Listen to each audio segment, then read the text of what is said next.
But डर का जो दूसरा नाम है वो आरजेडी, और 15 साल और उसके बाद फिर 17 साल, दो हम लोग 32 सालों से इस चीज़ को झेलते आ रहे हैं। आज पूरा भारत के लोग अगर एक एक रुपया भी देंगे तो फिर भी 120 करोड़ हम लोग कलेक्ट कर सकते हैं। जैसे ही आप एयरपोर्ट या स्टेशन में उतरोगे, उतरते साथ ही आपका किडनैप हो जाएगा। नमस्कार, आप देख रहे हैं ब्रेकिंग बिहार। इंडिया में कुछ लोगों को रहने में अब डर लग रहा है। जी हाँ, बात करेंगे राजद के प्रधान महासचिव अब्दुल बारी सिद्दीकी का जो बयान आया है कि इंडिया में रहने से डर लग रहा है, इंडिया का माहौल अब ऐसा नहीं रहा है, और उन्होंने अपने बच्चों को मना किया है कि आप यदि बाहर हैं तो वहीं नौकरी कर लीजिए, इंडिया में नहीं आई। इस मुद्दे पर बात करेंगे। हमारे साथ लोक जनशक्ति पार्टी रामविलास की बिहार के प्रदेश प्रवक्ता देवजानी मित्रा हैं। मैडम, क्या कुछ माहौल हो गया देश का?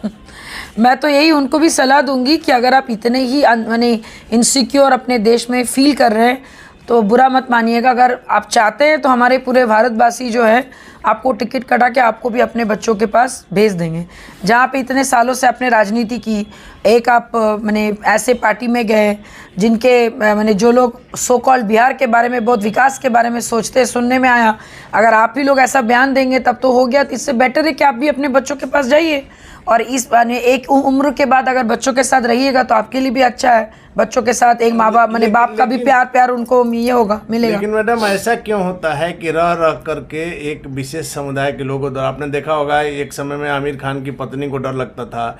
अब्दुल बारी सिद्दीकी जैसे नेता बिहार में आपने देखा, जिस प्रकार से लालू प्रसाद यादव की 15 साल से सरकार थी, आज भी उनकी सरकार है महागठबंधन की, वैसे में इस तरह का बयान देना क्या लोकप्रियता को अपना बजाना है? क्या डर का माहौल क्रिएट करना है? मुझे तो समझ नहीं आ रहा है कि डर का माहौल क्या माने भारत में ऐसा क्रिएट है। डर का माहौल तो बल्कि बिहार में है, क्योंकि महागठबंधन का सरकार है। डर का माहौल तो ये है। उनको तो उल्टा ये बोलना चाहिए कि भाई आरजेडी पार्टी को ही पूरा डिसॉल्व कर देना चाहिए, ताकि डर ही पूरा खत्म हो जाए।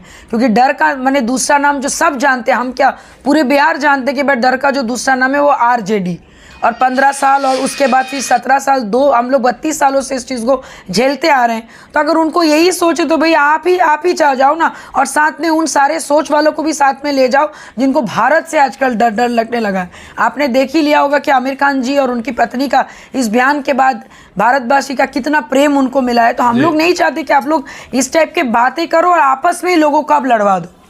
और यदि आपको डर लग रहा है तो आपने किसने बाध्य किया है कि आप यहाँ रहिए? कौन माने हम लोग तो चाहते ही हैं कि भाई जिनको डर लग रहा है अपने देश से, अपने राज्य से, वो तुरंत, अगर आपके पास कोई चीज़ की कमी है तो बताइए। हमारे पूरे राज्य, पूरे भारत के लोग अगर एक एक रुपया भी देंगे तो फिर भी 120 करोड़ हम लोग कलेक्ट कर सकते हैं, और 120 करोड़ बहुत होता है। आप अगर चाहें तो आप अपना उद्योग भी वहाँ पे शुरू कर सकते हैं। अपने वहाँ कुछ करना चाहे तो उसके लिए पूंजी भी दे रहे हैं। पूंजी भी हम लोग देंगे, और हम क्या सब लोग एक एक रुपया देंगे। सबसे आप पूछ लीजिए, सब लोग एक एक रुपया, 120 करोड़ से भी ऊपर ही होगा। आई थिंक आबादी उससे ज़्यादा ही बढ़ गई होगी।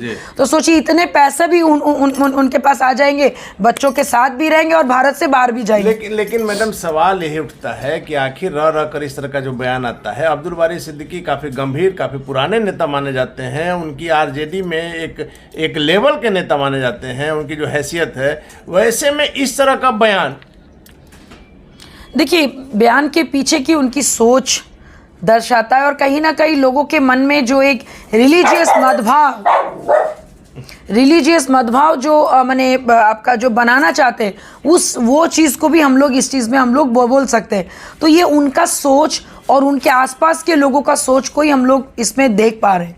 तो मेरे को तो बहुत ही मतलब बुरा लग रहा है, मतलब सुन के कि इतने बड़े नेता हो के अगर आपका ये सोच है और आप इस टाइप के बयानबाजी करके आप लोगों को बताना क्या चाहते हो या फिर भड़काना चाहते हो, तो मैं आपको बता देती हूँ कि इस टाइप के बयान से कोई भी भारतवासी भड़कने वाले नहीं है। उल्टा सब लोग एक एक रुपया दे के आपको यहाँ से बोलेंगे भैया आप जाइए यहाँ से। आप खुद, आपका जो बेसिक जो है, आपका होम टाउन जो है वो बंगाल है। आप यहाँ बिहार में करीब 8 सालों से रह रहे हैं। नहीं, 13 साल से रह रहे हैं। इसके पहले लालू जी की जब सरकार थी तो आपको क्या यहाँ का, बिहार का क्या तस्वीर थी आपकी निगाह में? देखिए, मेरे को जो बताया गया था कि बाप रे, वहाँ पे आप जैसे ही आप एयरपोर्ट या स्टेशन में उतरोगे, उतरते साथ ही आपका किडनैप हो जाएगा। किडनैपिंग हो हाँ जाएगा। किडनैपिंग हो जाएगा वहाँ पे लोग आपको आगे नहीं बढ़ने देंगे एंड डेफिनेटली जातिवाद तो है। ऐसा नहीं कि भाई उठा तो नहीं पाया क्योंकि जातिवाद तो सब जगह जातिवाद तो यहाँ पे खैर अनिल जी ज़्यादा है, आपको भी पता है बहुत ज़्यादा है। डेफिनेटली मेरे से भी मेरी जाति पूछी गई थी, आज भी मेरे से मेरी जाति पूछी जाती है। बहुत लोग पूछ के पता नहीं क्या उनको सुख मिलता है। मैं तो एंड ऑफ द डे बोलती हूँ मैं एक महिला हूँ और मैं भारतीय हूँ, बात करना है कीजिए, नहीं तो आगे बढ़िए।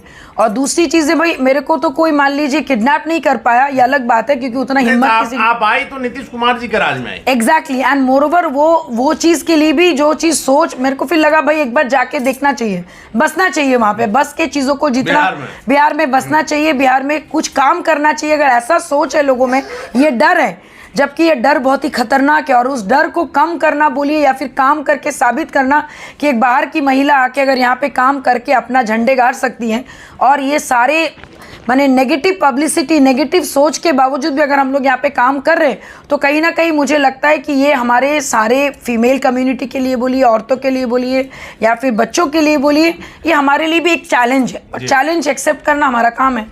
आप 2008-9 में पटना बिहार आई होंगी जी 2009-10 9-10 के आसपास आई हैं और आज 22 है। आपको कभी डर नहीं लगा?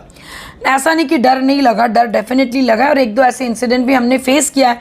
लेकिन देखिए डर की राजनीति तो चलेगी नहीं ज़्यादा दिन, और जब आप डराते हो तो भाई हम लोग का मतलब क्या बोलेंगे, सोच बोलिए या फिर विचार बोलिए या फिर बोलिए संस्कार बोलिए, ऐसा दिया गया कि जो जितना डराएगा उससे बिल्कुल डरना नहीं है। लेकिन मैडम आप ही के बाद से एक चीज निकल कर आया कि जब आप बंगाल में थी 2008-9 में 10 में जब आप पटना आई बिहार आई, उस समय जो तस्वीर आपके नज़र में थी, जो आपके दिमाग में जो तस्वीर बिहार की थी, उस तस्वीर को तो नीतीश कुमार जी ने बदल दिया।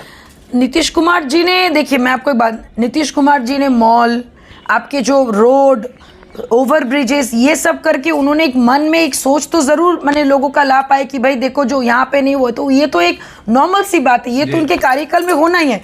लेकिन जो उद्योग, जो चीज़ के लिए आज भी मैं स्ट्रगल कर रही हूँ, मैं चीज़ों को अकेले करने की कोशिश कर रही हूँ, कोई सपोर्ट करता नहीं है, लेकिन चार बातें बकवास करके लोग चले जाते हैं। और एक महिला जब आगे बढ़ती है तो उसके चरित्र बोलिए, उसके बातचीत बोलिए, एंड आप बाहर से हो तो ये बहुत सारी चीज़ें को सामना मुझे करना पड़ता है। तो हर चीज़ आपका क्या कहते हैं, जो अभी उन्होंने रोड बनाना, ब्रिज बनाना is not a part of विकास। विकास का पार्ट होना चाहिए सोच। लेकिन मेरा सवाल ये था कि 2005 के पहले जो आपने कहा कि बिहार में आने पर आपको जिस तरह से दिमाग में था कि किडनैपिंग हो जाएगा स्टेशन या एयरपोर्ट से ही, तो नीतीश कुमार जी ने इस चीज को बदला, क्योंकि निश्चित तौर पर 2005 के बाद कई जगह ऐसे थे जहां शाम में लोग निकलना नहीं चाहते थे, शाम में निकलने से कुछ भी हो सकता है, इस तरह की बात थी। लेकिन नीतीश कुमार के राज में आप 24 घंटा कहीं जा सकते हैं, कहीं घूम सकते हैं, पटना से कहीं कितना ही दूर से जा आ सकते हैं। ये माहौल तो जरूर नीतीश कुमार नहीं, देखिए उस पर भी मैं आपको एक बात बोलूंगी, आप जब रात को अभी भी निकलते हो या फिर पहले भी निकलते तो अकेले तो आज तक कभी कोई भी महिला नहीं निकलते हैं, साथ में या तो कोई पुरुष या तो पिता या तो हस्बैंड या तो भाई के साथ ही निकलते हैं, जो कि बाकी और राज्यों में ऐसा नहीं है। हम लोग जब कहीं बाहर जाते हैं, मेरे कहने का मतलब जैसे मान लीजिए आप उदाहरण के तौर पर कि पटना से बेगूसराय आप रात में 10 बजे निकल रहे हैं, नहीं मुझे नहीं लगता है कि अभी भी वो चीज बदला, मतलब ऐसे बदला है कि रोड वगैरह तो कुछ भी नहीं बदला। आप इतने माहौल थोड़े बहुत डेफिनेटली बदले, लेकिन वो बदलाव कब था, जब वो एनडीए में थे। और जैसे में आने के बाद, महागठबंधन आने के बाद आप बेगूसराय जैसे जगह में देखिए दिन दहाड़े गोलियां चल जाती हैं, हत्याएं बढ़ गई।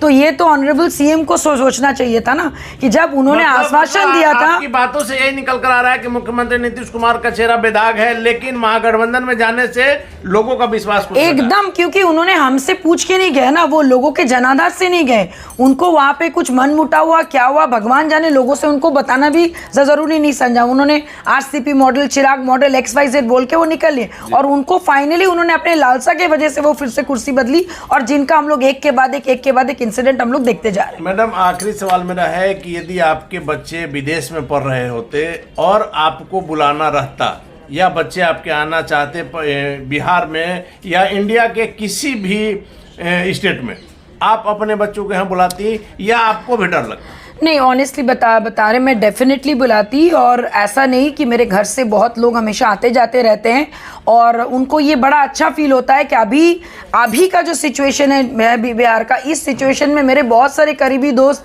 यहाँ से छोड़ के दिल्ली कोई अलग अलग जगह में जाके बस गए और मैं यहाँ पे फिलहाल टिकी हुई हूँ ये सोच से कि भाई अगर अच्छा हो सकता है और अभी बुरा है तो इसको और बेटर भी आ सकता है। जैसे कहते हैं इस रात की कोई सुबह नहीं, ऐसा नहीं है। डेफिनेटली अंधेरे के बाद उजाला होना ही है, उसी इंतजार नहीं करके उसमें आपको योगदान करना पड़ेगा और उसी योगदान में हम लोग लगे और डेफिनेटली अच्छी चीजें तो होंगी। ये माना जाए ना मैडम कि राजनीति के लिए इस तरह के बयान आते हैं, क्योंकि प्रधानमंत्री मोदी के नेतृत्व में जिस प्रकार से देश की साख विदेशों तक बढ़ी है, वैसे में इस तरह का बयान देना जो है वो अपने राजनीतिक फायदा के लिए हो सकता है। ये राजनीतिक फायदा भी बोली या फिर मुझे नहीं समझ में आ रहा उनको ये बयान देने की जरूरत क्यों पड़ी, कौन सा ऐसे पैरामीटर्स था जो उनको ये बोलने पर मजबूर हो गया कि अभी हमारे क्या कहते हैं भारत जो है वो सेफ नहीं है, हम तो अपने बच्चों को यहाँ पे नहीं बुलाएंगे। तो भैया आप अपने बच्चों को लंदन में रखिए, अंग्रेजों के नीचे हम लोग थे तो उसी जगह पे जाके आप अपने बच्चों को भी आप वही फिर से सिखा रहे हैं कि भाई अंग्रेजों के जमाने में हम लोग उनके तलवे चाटते थे तो आपके बच्चे भी वहाँ पे उन्हीं के तलवे चाट रहे होंगे, हम तो फिर वही बोलेंगे। चलिए धन्यवाद मैडम। तो ये थे हमारे साथ लोक जनशक्ति पार्टी रामविलास की बिहार के प्रदेश प्रवक्ता देवजानी मित्रा जी, जिनका साफ तौर पर कहना है कि अब्दुल बारी सिद्दीकी का बयान काफी निंदनीय है और ये देश की बिहार की छवि को धूमिल करने वाला इस तरह का बयान की कतई जो है प्रशंसा नहीं की जा सकती है और यह सोच समझ के इस तरह का बयान दिया जाता है सुर्खियों में बने रहने के लिए। इस बयान को लेकर के आगे और लोगों की प्रतिक्रिया लेंगे, फिलहाल आप बने रहें ब्रेकिंग वर्क्स।